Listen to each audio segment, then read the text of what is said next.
Hello बच्चों, स्वागत है आप सभी का अपने यूट्यूब चैनल द विज्ञान सीरीज में। आज हम पढ़ने वाले हैं कक्षा 6 का गणित अभ्यास 3A का पार्ट नंबर 2। यानी कि इससे पहले वाली वीडियो में हमने पार्ट 1 पढ़ चुका है और हमने पार्ट 1 में क्वेश्चन 1 से लेकर क्वेश्चन 5 तक सॉल्व किया है। अब हम सॉल्व करेंगे क्वेश्चन नंबर 6 से लेकर क्वेश्चन नंबर 10 तक। तो अगर आप चैनल पर पहली बार आए हैं तो चैनल को सब्सक्राइब कर दीजिए और वीडियो को पूरा देखिए ताकि आपको हर एक क्वेश्चन अच्छे से समझ में आ जाए। तो चलिए स्टार्ट करते हैं क्वेश्चन नंबर 6 से।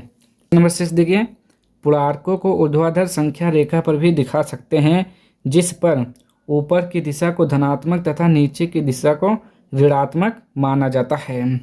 पार्श्वांकित संख्या रेखा देखिए और निम्नांकित प्रश्नों के उत्तर दीजिए। मतलब कह रहा है कि ऊर्ध्वाधर संख्या रेखा पर दिखा सकते हैं। यहाँ पर एक ऊर्ध्वाधर मतलब रेखा बनी हुई है और इस पर हम संख्या को दिखा सकते हैं, यानी कि संख्या लिखी हुई है। और कह रहा है कि जो ऊपर की दिशा है वो हमारी क्या है, धनात्मक। तो देखिए यहाँ पे क्या है, 0, और 0 से ऊपर की दिशा, ऊपर वाली संख्या धनात्मक में होगी और नीचे की दिशा ऋणात्मक, यानी कि 0 से नीचे वाली दिशा भी जितना होगी वो ऋणात्मक में होगी, यानी कि ये प्लस में होगा और ये माइनस में होगा। ठीक, तो देखिए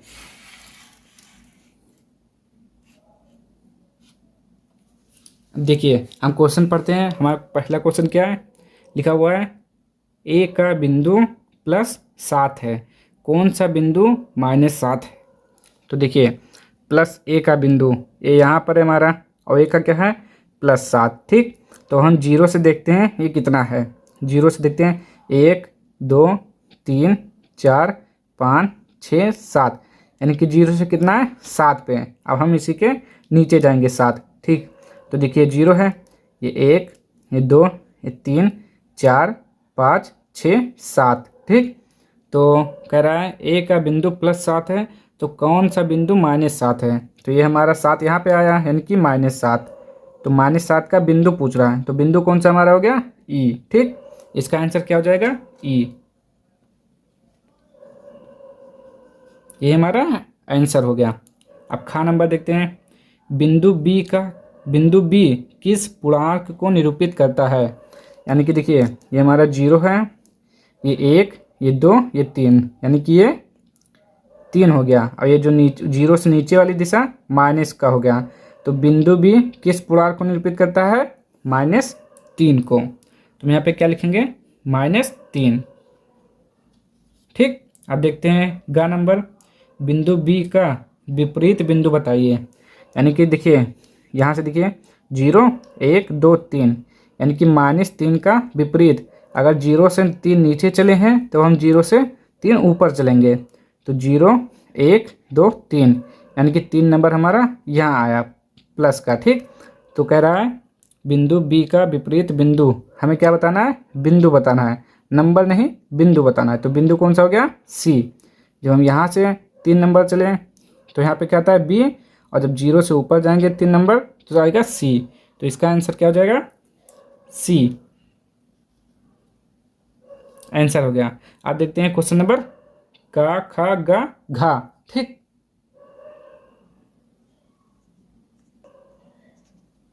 देखिए घा नंबर में क्या लिखा हुआ है, बिंदु डी के एल से निरूपित पूर्णांक लिखिए। यानी कि डी के और एल से निरूपित पूर्णांक लिखिए। तो चलिए हम देखते हैं कि डी कहाँ पर है।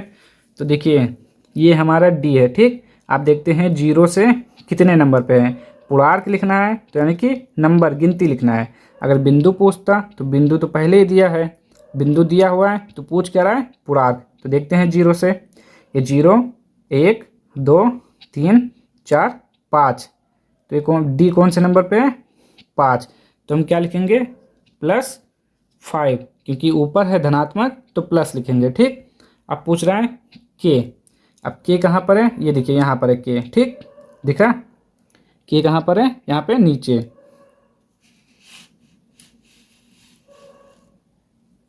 के यहाँ पर है, देखिए अब 0 से हम नीचे जाएंगे, ये 0 1 2 3 4 5, तो के हमारा किस नंबर पे आता है, 5। तो ऊपर होता है तो प्लस, जब नीचे है तो माइनस, यानी कि जो के हमारा है वो -5 पे है। ठीक, आप देखते हैं एल पूछ रहा है तो एल मालूम करते हैं कहाँ पर है, एल यहाँ पर है। ठीक, अब देखिए 0 से कितने नंबर पे है, 0 1 2 3 4 5 6, कौन से नंबर पे है, 6, यानी कि प्लस का 6। तो हम क्या लिखेंगे यहाँ पे, +6, यही इसका आंसर हो गया। अब देखते हैं अंक नंबर। चलिए अंक नंबर देखिए क्या लिखा हुआ है, बिंदु डी के और एल के विपरीत यानी कि विपरीतों को बताइए। अब हमें क्या मालूम करना है, डी के एल के विपरीत बताना है। तो चलिए देखते हैं। पहला हमारा क्या है, डी। तो डी हमारा कहाँ पर है, ये देखिए डी हमारा कहाँ पर है, 5 नंबर पे है, यानी कि +5 है। तो इसका विपरीत क्या होगा, -5। ठीक, डी यानी कि डी जो हमारा यहाँ पे +5 है, तो इसका विपरीत क्या होगा, बिंदु डी के और यल के विपरीतों को बताइए। तो 5 का विपरीत -5। देखिए ये हमको ये नहीं मालूम करना है, हमको मालूम करना है बिंदु डी के विपरीत कौन सा बिंदु आएगा। तो देखते हैं 0 से 1 2 3 4 5, 5वें नंबर पर डी है ना, तो अब 0 से नीचे जाएंगे 5 नंबर।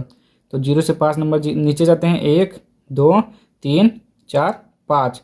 तो बिंदु बिंदु डी का विपरीत क्या हो गया, -k, सॉरी माइनस नहीं के लिखेंगे केवल। अब हम क्या करें, के का विपरीत बताइए। तो के का विपरीत, जब देखिए डी का विपरीत के है, तो के का विपरीत डी हो जाएगा। अब कह रहा है एल का विपरीत, तो एल का देख लेते हैं। 0 से लेके ये देखिए एल कौन से नंबर पे है, 6 नंबर पे है। तो अब 0 से 6 नंबर नीचे जाएंगे। तो चलिए गिनते हैं, 1 2 3 4 5 6। तो यल का विपरीत क्या आया हमारा, यम। यल का विपरीत यम आया, यही हमारा आंसर है। अब देखते हैं क्वेश्चन नंबर 7।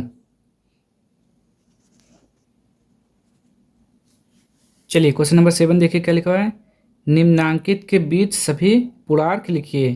क्या करना है हमको, -2 और 3, यानी कि -2 और +3 के बीच जितनी भी संख्याएं आएंगी उनको हमें लिखना है। तो कैसे पता चलेगा वो देखते हैं। तो देखिए जब भी इस तरह का जब पूछेगा, तो सबसे पहले आप क्या करेंगे, एक ऐसे संख्या रेखा बनाएंगे। ठीक, संख्या रेखा बना लेते हैं। उसके बाद देखिए यहाँ पे हमारा बीच में क्या होता है, 0।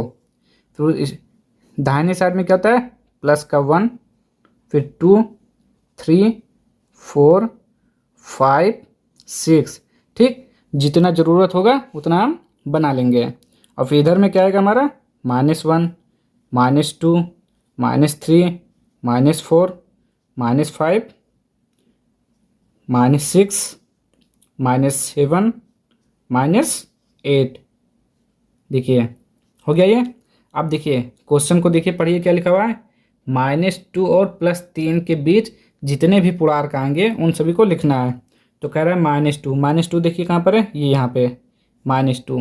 और कह रहा है +3, तो प्लस का 3 यहाँ पे, यानी कि यहाँ से लेके यहाँ तक इसके इसके जो बीच में जितने भी संख्याएं हैं उनको हमें लिख देना है। तो देखिए -2 और 3, तो -2 नहीं लिखना है और 3 नहीं लिखना है, बाकी जो भी है उसको लिख देते हैं। तो क्या है, -1 0 1 2, ये हो गया इसका उत्तर यानी कि आंसर। अब देखते हैं खा नंबर 0 और 6, ये हो गया हमारा। अब कह रहा है 0 से लेके 6 तक, यानी कि 0 और 6 के बीच में कितनी संख्याएं हैं। तो देखिए 1 2 3 4 5, कितनी है, 5 लिख देते हैं। 1 2 3 4 5, ये हो गया हमारा इसका आंसर। अब कह रहा है -4 और +4, तो इसको पहले मिटा देते हैं। क्या कह रहा है, -4 और +4 के बीच अब ढूंढना है, यानी कि हमें क्या करना है, पहले -4, फिर कहाँ जाना है, +4। +4 हमारा कहाँ है, ये इसके बीच में जितनी संख्या है लिख दीजिए उसको। कितना है, -3 है, -2 है, -1 है, फिर क्या है 0 1, फिर 2 3, बस -4 और +4 के बीच में कितनी संख्या है? 1 2 3 4 5 6 7। 1 2 3 4 5 6 7 हो गया ये आंसर। ठीक, अब कह रहा है -5 और +2 के बीच में है। तो चलिए ढूंढते हैं। -5 यहाँ पर है और +2 यहाँ पर है, यानी कि इसके और इसके बीच में ढूंढना है। तो देखिए क्या है, पहला -4 -3 -2 -1, फिर आएगा 0, फिर 1, बस हो गया। -5 और 2 के बीच में। ठीक, कितनी संख्या है? 1 2 3 4 5 6। 1 2 3 4 5 6, ये हमारा क्या हो गया? आंसर। ठीक, और देखते हैं। कह रहा है -3 और +5। तो हमें क्या करना है? -3 लेना है। तो ढूंढिए कहाँ पर है ये -3 और +5 यहाँ पर है। ठीक, अब देखते हैं इसके बीच में कौन सी संख्याएं हैं। -2 -1 0 1 2 3 4 लिख लेते हैं यहाँ पर। चलिए यहाँ पे लिख लेते हैं -2, फिर क्या है -1 0, फिर 1, फिर 2, फिर क्या 3, फिर क्या 4। ठीक, ये हो गया हमारा -2 -1 0 1 2 3 4। -3 और 5 के बीच में कितनी संख्याएं हैं? 1 2 3 4 5 6 7। 1 2 3 4 5 6 7। ठीक, ये हो गया आंसर। अब लास्ट वाला देखते हैं क्या है। -8 और 4 के बीच में। तो सबसे पहले क्या करेंगे, -8 उठाएंगे यहाँ से, फिर कह रहा है 4, तो 4 यहाँ से। ठीक, अब देखिए -8 और 4 के बीच में जितनी संख्या है उसको लिख दीजिए। कौन सा है? -7 -6 -5 -4 -3 -2 -1, फिर 0, फिर 1 2 3। कितनी संख्याएं गिन लीजिए? 1 2 3 4 5 6 7 8 9 10 11। 1 2 3 4 5 6 7 8 9 10 11, ये हो गया आंसर। ठीक, जब भी आपको इस तरह का सवाल पूछे कि निम्नांकित के बीच पूर्णांक लिखिए, जैसे कि -2 +3, तो सबसे पहले आप संख्या रेखा बनाइए। उस पर आप जितना भी अंक देना चाहें दे सकते हैं। अगर 6 तक, अगर इसमें मैक्सिमम कितना पूछा है -8 और 6, तो इसीलिए मैंने -8 तक लिया है और 6 तक लिया है। जितना पूछे आप उतना बना सकते हैं। और फिर उसके बाद में क्या करेंगे, -2 और 3, तो -2 पे पॉइंट करिए और 3 के, और जितना भी बीच में आए लिख दीजिए। ठीक, अब देखते हैं क्वेश्चन नंबर 8।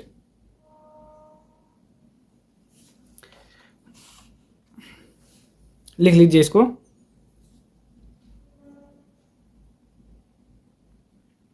क्वेश्चन नंबर 8 देखिए क्या लिखा हुआ है, निम्नांकित संख्या रेखा देखिए। ठीक, ये संख्या रेखा लिखा हुआ है, उस पर कुछ पूर्णांक अंकित हैं, और आगे कह रहा है इसकी सहायता से निम्नांकित पूर्णांकों के जोड़े के बीच पूर्णांकों को आरोही क्रम में लिखिए। आरोही क्रम में क्या होता है? बढ़ते हुए क्रम में लिखना है। बढ़ते क्रम मतलब यानी कि 1 2 3 4 5 6, ऐसे आरोही क्रम मतलब बढ़ते हुए क्रम में लिखना है। ठीक, आरोही क्रम मतलब होता है बढ़ते क्रम में लिखना, और अवरोही जो होता है अवरोही, अवरोही मतलब होता है घटते क्रम में लिखना। जैसे कि 5 4 3 2 1, ये हो गया घटते क्रम में। तो घटते क्रम को हम अवरोही बोलते हैं और बढ़ते क्रम को आरोही बोलते हैं। तो चलिए सॉल्व करते हैं अपने क्वेश्चन को। देखिए पहला क्वेश्चन हमारा क्या है, 2 से 5 के बीच में पूर्णांक लिखना है, उसको आरोही क्रम में लिखना है। तो सबसे पहले हम क्या करेंगे, 2 और 5 के बीच में जितने पूर्णांक हैं उसको लिखते हैं। ठीक, तो हमारा 2 कहाँ पर है, देखिए 2 हमारा यहाँ पर है, और फिर 5 हमारा यहाँ पर है। कह रहा है इसकी सहायता से निम्नांकित पूर्णांकों के जोड़े के बीच, तो बीच में वाला लिखना है 3 और 4। तो ये हमारा 3 और 4 क्या हो गया, पूर्णांक हो गया। ठीक, 3 और 4 ये पूर्णांक हो गया। अब कह रहा है आरोही क्रम में लिखना है, तो हम यहाँ पे लिखेंगे आरोही क्रम। ठीक, आरोही क्रम, तो इसका आरोही क्रम क्या होगा, सबसे पहले सबसे छोटा वाला 3, फिर सबसे उसके बाद उसके बड़ा वाला यानी कि 4। यही हमारा इसका आंसर हो गया। ठीक, अब इसको देखिए खा नंबर -4 से 0। तो सबसे पहले -4 देखते हैं कहाँ पर है, यहाँ पे, फिर 0 0 यहाँ, यानी कि इसके बीच में लिखना है। यानी कि क्या लिखना है हमको, बीच में क्या है, -3 -2 -1, 0 और -4 के बीच में 3 संख्याएं हैं केवल। ठीक, अब हम लिखेंगे इसको आरोही क्रम में, यानी कि बढ़ते क्रम में। तो देखिए इसका आरोही क्रम क्या हो जाएगा, तो इसमें देखिए सबसे छोटा कौन सा है, तो आपको मालूम ही है कि जो माइनस में संख्या जो जितनी बड़ी लिखी होती है वो सबसे छोटी होती है। तो ये हमारी जो संख्या है ये हमारी सबसे छोटी है। फिर इससे बड़ा कौन सा है, -2 है। फिर सबसे बड़ा कौन सा है, -1 है। ये हो गया हमारा आरोही क्रम यानी कि बढ़ते क्रम में। ठीक, अब इसके देखते हैं 8 और 3 के बीच में। तो सबसे पहले 8 देखते हैं कहाँ पर है, 8 हमारा यहाँ पे है। फिर 3 देखते हैं कहाँ पर है, 3 हमारा यहाँ पे है। तो इसके बीच में कितनी संख्याएं हैं, लिख लेते हैं 4 5 6 फिर 7, ये हमारी संख्याएं। अब इसको हम क्या करेंगे, आरोही क्रम में लिखेंगे। तो आप पहले यहाँ पे लिखेंगे आरोही क्रम, आरोही क्रम। ठीक, अब देखिए सबसे पहले सबसे छोटा यानी कि 4, फिर 5, फिर 6, फिर 7, यही हमारा आरोही क्रम हो गया यानी कि बढ़ते क्रम में। ठीक, अब इसी का नंबर देखते हैं घा। चलिए घा नंबर देखिए क्या लिखा हुआ है, 0 से 4। तो सबसे पहले हम क्या करेंगे, 0 देखते हैं कहाँ पर है, 0 हमारा यहाँ पे है। फिर 4 4 हमारा यहाँ पर है। ठीक, अब 0 4 के बीच में कितनी संख्या है, 1 2 3, लिख लेते हैं पहले 1 2 3। अब हमें क्या करना है, आरोही क्रम लिखेंगे हम, आरोही क्रम। तो आरोही क्रम इसका क्या हो जाएगा, 1 2 3, यही इसका आरोही क्रम हो जाएगा यानी कि बढ़ते क्रम में। अब इसको सॉल्व करते हैं, -5 से -2। तो सबसे पहले -5 यहाँ पे, फिर -2 यहाँ पे, इसके बीच में कितनी संख्या है, -4 -3। इसको भी हम क्या करेंगे, आरोही क्रम में लिख लेंगे इसे, आरोही क्रम। अब आरोही क्रम में जो माइनस में जो संख्या सबसे बड़ी होती है वही सबसे छोटी होती है, तो ये होगी, और इससे बड़ा हमारा -3 हो जाएगा। ठीक, इसका आंसर ये हो गया। अब इसको देखते हैं -1 से लेकर 4 तक। सबसे पहले -1 यहाँ पे, 4 यहाँ पे, इसके बीच में कितनी संख्या है, 0 1 2, फिर 2 के बाद 3, 0 1 2 3, 0 1 2 3, 4 हमको लिखना नहीं है ना। तो अब देखिए हमको बीच की संख्या लिखना है केवल। अब हम लिखेंगे आरोही क्रम, आप अच्छे से लिखिएगा थोड़ा, आरोही क्रम। तो सबसे पहले सबसे छोटा वाला 0, फिर उससे बड़ा 1, फिर उससे बड़ा 2, फिर उससे बड़ा 3। ठीक, ये हमारा सबसे बड़ा हो गया, यही हमारा आंसर हो जाएगा। अब हम देखते हैं क्वेश्चन नंबर 9, निम्नलिखित के मान ज्ञात कीजिए। हमें क्या करना है, इसका मान ज्ञात करना है। ठीक, तो चलिए सॉल्व करते हैं इसको। देखिए क्या लिखा हुआ है का नंबर पे, ये क्या, चलिए सबसे पहले आप देखिए ये क्या होता है। ठीक, इसका मतलब क्या होता है, ये हमारा होता है निरपेक्ष मान, यानी कि इसे इंग्लिश में क्या बोलते हैं, मॉड। इसके अंदर जो भी नंबर लिखा रहेगा वो हमेशा प्लस में आएगा। अगर इसके अंदर 1 लिखा है तो ये इसका आंसर जो आएगा वो +1 आएगा। ठीक, अगर इस मॉड के अंदर -1 लिखा है तो उसका भी आंसर 1 आएगा। कहने का मतलब है इसे बोलते हैं मॉड। ठीक, मॉड, इसे क्या बोलते हैं, मॉड बोलते हैं। तो मॉड 1 का मान क्या होगा, 1। तो मॉड का मतलब होता है कि इसके अंदर जितनी भी संख्याएं लिखी होंगी वो हमेशा प्लस में आएंगी। अगर प्लस लिखा है तो उसका मान भी प्लस होगा, अगर माइनस लिखा है तो वो भी प्लस हो जाएगा। ठीक, तो इसको बोलते हैं मॉड, याद रखिएगा। तो चलिए अब देखते हैं। तो लिखा है मॉड -13। ठीक, यानी कि -13 का अगर हिंदी में बोलें तो बोलेंगे -13 का निरपेक्ष मान ज्ञात करो। तो निरपेक्ष मान, ये मतलब -13 का निरपेक्ष मान क्या होगा, +13। इस जो निरपेक्ष मान यानी कि इस मॉड के अंदर जो भी वैल्यू है वो हमेशा प्लस में आएगी। तो जो इसका आंसर हो जाएगा 13। और इसका देखिए मॉड के अंदर क्या लिखा हुआ है 12, तो इसका आंसर भी 12 हो जाएगा, क्योंकि मॉड के अंदर हमेशा प्लस की वैल्यू आती है, और प्लस है तो प्लस ही आएगा, अगर माइनस है तो चेंज होके प्लस हो जाएगा। यहाँ पे देखिए -37 लिखा हुआ है तो ये केवल 37 हो जाएगा। ठीक, और यहाँ पे देखिए 0 लिखा हुआ है तो ये केवल 0 हो जाएगा। यहाँ पे देखिए -47 है, तो हमने बताया जब मॉड के अंदर माइनस में वैल्यू दी होती है तो जब मॉड हटता है तो प्लस में हो जाती है। तो ये हमारा हो गया 47। इसका देखिए क्या लिखा हुआ है, एक्स मॉड 101, यानी कि 101 का निरपेक्ष मान क्या होगा, +101। ठीक, यही इसका आंसर हो जाएगा। आप बस इतना याद रखिए, मॉड के अंदर कुछ भी लिखा हुआ है मैंने, यानी कि -1/2, तो उसका आंसर भी 1/2 प्लस में होगा। माइनस का है तो प्लस हो जाएगा, प्लस का तो प्लस होता ही है, माइनस से प्लस हो जाएगा। समझ में आ रहा है ना। देखिए इसको बोलते क्या है, मॉड बोलते हैं। या तो आपसे ऐसे पूछेगा -13 का निरपेक्ष मान बताइए, तो -13 का निरपेक्ष मान +13 हो जाएगा। 12 का निरपेक्ष मान 12, -37 का निरपेक्ष मान 37, 0 का निरपेक्ष मान 0, -47 का निरपेक्ष मान 47, 101 का निरपेक्ष मान 101। ठीक, इस तरह से आपको बोल सकता है, या फिर ये साइन दिया हुआ है मॉड का, आप ऐसे समझ सकते हैं। अब हम देखते हैं क्वेश्चन नंबर 10। क्वेश्चन नंबर 10 देखिए क्या लिखा हुआ है, अपनी अभ्यास पुस्तिका में सत्य या असत्य कथन की पहचान कर लिखिए। हमें क्या करना है, सत्य या असत्य लिखना है। ठीक, तो चलिए पहला क्वेश्चन देखते हैं हमारा क्या है, सबसे छोटा पूर्णांक शून्य है, बताइए। सबसे छोटा पूर्णांक शून्य होता है, तो सबसे पहले हम शून्य को जानते हैं। तो देखिए ये हमारा होता है 0। ठीक, और यहाँ से आगे प्लस की संख्याएं ये हमारी कहाँ तक जाती हैं, अनंत तक। और इधर कौन सी संख्या होती है, माइनस का। ठीक, और ये कहाँ जाती हैं, माइनस अनंत तक।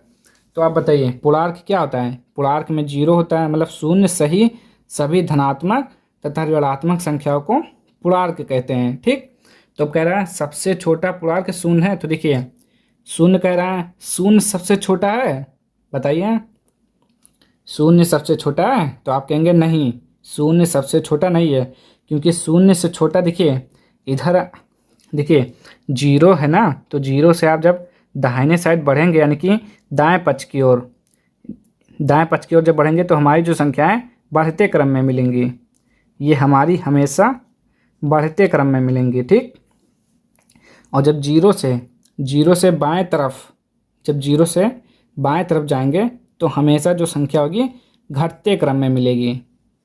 मतलब ये हमारा 0 है ना, तो 0 और 0 से छोटा -1, -1 से छोटा -2, -2 से छोटा -3, -3 से छोटा -4, -5, -6, -8 अनंत तक जाएगा।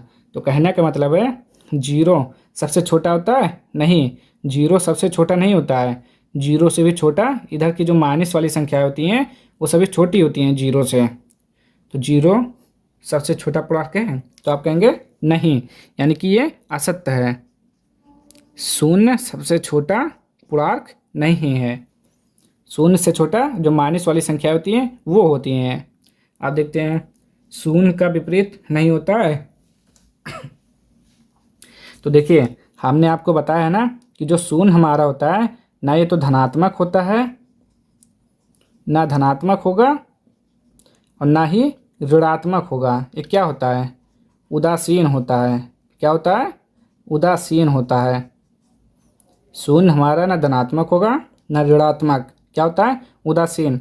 तो आप अगर जैसे कि लिखा है +0, तो +0 का उल्टा -0 लिखेंगे, बताइए प्लस जीरो का उल्टा माइनस जीरो लिखेंगे? नहीं लिखेंगे, क्योंकि प्लस जीरो का मतलब भी जीरो होता है और माइनस जीरो का भी मतलब जीरो होता है। तो शून्य का विपरीत नहीं होता है, तो आप कहेंगे सही, शून्य का विपरीत नहीं होता है। अगर प्लस में है तो आप माइनस में नहीं लिख सकते हैं, तो यहाँ पे हमारा सत्य हो जाएगा, शून्य का विपरीत नहीं होता है। अब यहाँ देखिए क्या लिखा हुआ है, -17 बड़ा है -5 से। आप बताइए, -17 -5 से बड़ा है? बताइए। तो हमने सॉरी देखिए, -17 -5 से बड़ा है, तो आप कहेंगे नहीं। क्यों? क्योंकि जो माइनस की संख्या है, जो माइनस की अगर माइनस लगा हुआ है और संख्या बड़ी है तो वो छोटी होगी। देखिए यहाँ पे क्या है, 0 -1 -2 -3, ये घट रही है। ठीक, इधर जाएगी तब घटेगी, और जब आप -17 अगर कहीं ना कहीं -17 आएगा, ठीक, और फिर इधर कहीं -5 भी आएगा। अब देखिए, आप -17 से जब दाहिने साइड जाएंगे तो संख्या क्या हो रही हैं, बढ़ रही हैं। -17 से आप -17 -16 -15 14 13 ऐसे जब जाएंगे तो संख्या आपको बढ़ते क्रम में मिलेगी। तो -17 -5 से बड़ा है? नहीं बड़ा है, क्योंकि माइनस में जो संख्या होती है जितनी बड़ी होती है वो उतनी ही छोटी होती है। तो ये छोटी है किससे? -5 से। तो ये यहाँ पे क्या हो जाएगा, ये असत्य हो जाएगा, यानी कि ये गलत है। यहाँ देखिए, यहाँ क्या लिखेंगे, असत्य। -17 -5 से, ये इसका मतलब होता है कि ये 17 बड़ा है -5 से। ठीक, और जब इसका मतलब होगा, जिसके यहाँ लिखा है 2 4, तो इसका मतलब है कि 2 4 से छोटा है। ठीक, अब देखिए ये हो गया हमारा। अब इसको देखते हैं, लिखा हुआ है एक धनात्मक पूर्णांक अपने योगात्मक प्रतिलोम से बड़ा होता है। तो चलिए देखते हैं, कोई धनात्मक पूर्णांक लेते हैं, जैसे कि 4 + 4। ठीक, कह रहा है एक धनात्मक पूर्णांक अपने योगात्मक प्रतिलोम। तो योगात्मक प्रतिलोम आप कैसे निकालते हैं, जो प्लस की संख्या होती है उसे माइनस कर देते हैं, जो माइनस होता है उसे प्लस कर देते हैं। तो यहाँ +4 लिखा है, तो इसका योगात्मक प्रतिलोम -4 होगा। ठीक, अब देखिए यहाँ +4 है, यहाँ -4 है, तो कह रहा है एक धनात्मक पूर्णांक अपने योगात्मक प्रतिलोम से बड़ा होता है, मतलब ये वाला साइन। 4 बड़ा है -4 से, कैसे देखते हैं। यहाँ पे देखिए, यहाँ पे 0 है, इधर वाली संख्या हमारी बढ़ रही हैं, 1 2 3, यहाँ पे 4 आएगा। ठीक, आएगा ना 4, और इधर इधर कौन सी है, यहाँ पे -4 है। तो देखिए, आप जब -4 से 4 की तरफ जा रहे हैं तो संख्या क्या हो रही है, बढ़ रही है। ठीक, तो यानी कि -4 -3 -2 1 0 1 2 3 4, तो -4 से जब आप दाहिनी साइड बढ़ेंगे तो संख्या बढ़ते हुए मिलेगी। तो इसका मतलब सही है कि 4 बड़ा है -4 से। -4 का मतलब 4 का मतलब आप प्लस में हैं, और -4 का मतलब आपको घाटा हो रहा है, नुकसान हो रहा है, और प्लस का मतलब आपको लाभ हो रहा है। तो यहाँ पे जो 4 है वो हमारा बड़ा है, तो हम क्या लिखेंगे, एक धनात्मक पूर्णांक अपने योगात्मक प्रतिलोम से बड़ा होता है। देखिए यहाँ पे धनात्मक बोला है ना, इसीलिए हमने +4 लिखा है, तो ये बात सही है। तो हम क्या लिखेंगे, सत्य। एक धनात्मक पूर्णांक अपने योगात्मक प्रतिलोम से बड़ा होता है, तो आप कहेंगे सत्य। ठीक, अब देखते हैं इसे का अगला। देखिए इसी का नेक्स्ट देखिए क्या लिखा हुआ है, एक ऋणात्मक पूर्णांक अपने योगात्मक प्रतिलोम से बड़ा होता है। तो चलिए देखते हैं, ऋणात्मक कह रहा है यानी कि माइनस, तो -3, तो -3 का योगात्मक प्रतिलोम क्या होगा, +3। ठीक, तो इसके कहने का मतलब है कि -3 जो है +3 से बड़ा होता है। आप बताइए, -3 बड़ा होता है कि +3? अभी आपने पढ़ा ना कि जब हमारा लिखा होता है धनात्मक, यानी कि धनात्मक पूर्णांक, हमने क्या लिखा था, 4 बड़ा होता है -4 से। कहने का मतलब जो हमारा धनात्मक वाली संख्या होती है वो माइनस से बड़ी होती है। आप वैसे इसका आंसर दे सकते हैं, ये -3 लिखा हुआ है, ये +3, तो -3 +3 से थोड़ी ना बड़ा हो सकती है, तो ये गलत है। तो इसका क्या हो जाएगा, एक ऋणात्मक पूर्णांक अपने योगात्मक प्रतिलोम से बड़ा होता है, गलत, असत्य हो जाएगा ये। इस बात सही नहीं है, क्योंकि माइनस वाली संख्या थोड़ी ना बड़ा होती है अपने प्लस वाली संख्या से, तो आप ये गलत कह सकते हैं, यानी कि असत्य। अब अगला देखिए, 0 एक पूर्णांक नहीं है। आप बताइए, 0 एक पूर्णांक नहीं है। अभी हमने पूर्णांक वाली संख्या में बताया था कि शून्य सहित सभी धनात्मक, इधर क्या होगा धनात्मक और इधर ऋणात्मक, शून्य सहित सभी धनात्मक और ऋणात्मक जो संख्याएं होती हैं वो क्या होती हैं पूर्णांक। शून्य सहित सभी धनात्मक और ऋणात्मक संख्याएं पूर्णांक होती हैं। तो इसके कहने का मतलब है शून्य एक पूर्णांक नहीं है, गलत, शून्य तो पूर्णांक है ही है। तो आप क्या लिखेंगे, ये भी असत्य है, मतलब कह रहा है गलत। ये देखिए शून्य एक पूर्णांक नहीं है, गलत बात है, शून्य पूर्णांक है, ठीक। तो इसको मिटा दीजिए आप। तो देखिए हमारा क्वेश्चन कहाँ से स्टार्ट होता है, क्वेश्चन नंबर 6 से लेके क्वेश्चन नंबर 10 कंप्लीट हो गया है। तो हमारे सारे क्वेश्चन अभ्यास 3 के पूरे हो चुके हैं। अब हम मिलेंगे नेक्स्ट वीडियो में अगली एक्सरसाइज के साथ। तो अगर आपको वीडियो पसंद आई हो तो लाइक शेयर एंड कमेंट कीजिए और मिलते हैं नेक्स्ट वीडियो में। तब तक के लिए जय हिंद जय भारत।